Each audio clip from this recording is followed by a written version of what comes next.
Good evening.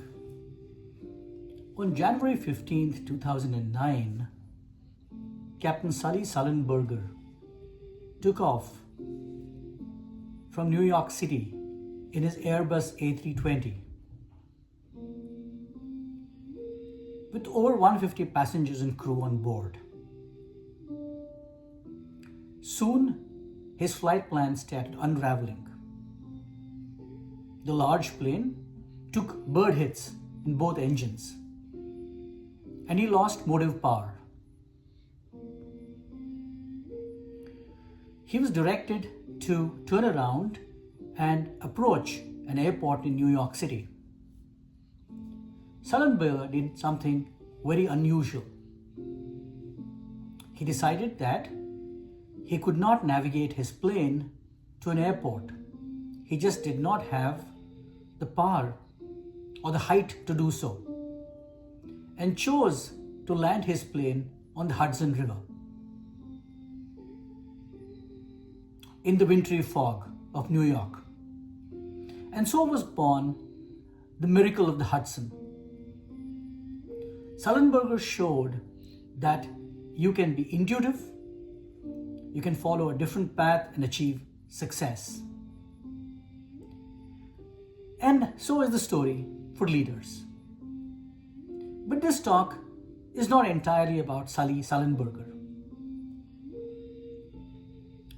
When he was told of the miracle in the Hudson and how he had risen to the occasion and saved the lives of so many people on board his stricken plane, Sullenberger shook his head and said that he had not risen to the occasion. He had fallen back on years of practice. Very interesting point, isn't it? And that brings us to the Japanese idea of Geido. Geido has 3 steps: Shu, Ha, and Ri. The Shu part of it talks about intense commitment to an idea, to a concept, to whatever you want to do. And then finding a master, a guru, a person you can mimic, a person you can follow blindly, a person in whom you trust entirely. After years of imitation and learning, you break off into the Ha part of Geido, where you experiment, you internalize, you learn, you solidify knowledge, you bring about change. And when this is done, you go to Ri. That is, you innovate, you improvise, you bring in new ideas, you're creative. But the underlying fact of Geido is that while there are 3 steps, the larger picture talks about intense discipline and commitment to a particular field of study and learning. I'm not surprised that the Japanese are great at many things they do because of the discipline they bring to the table.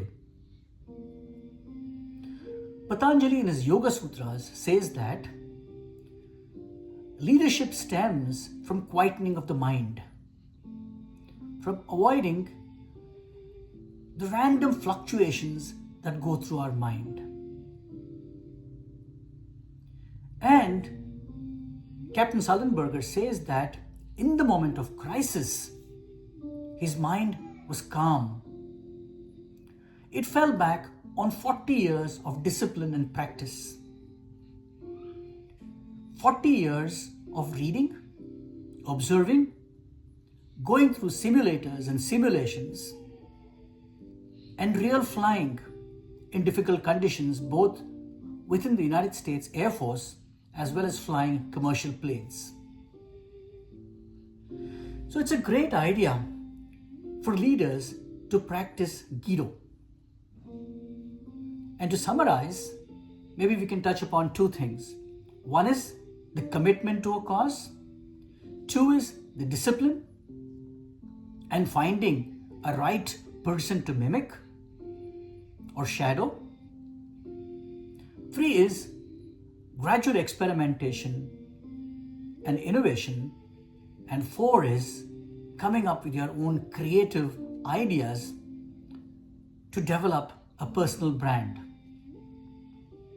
All this enveloped by discipline, hard work, and commitment to a cause. As of quietening the mind so that you can absorb some of these practices, well, that's a story for another time. Thank you very much.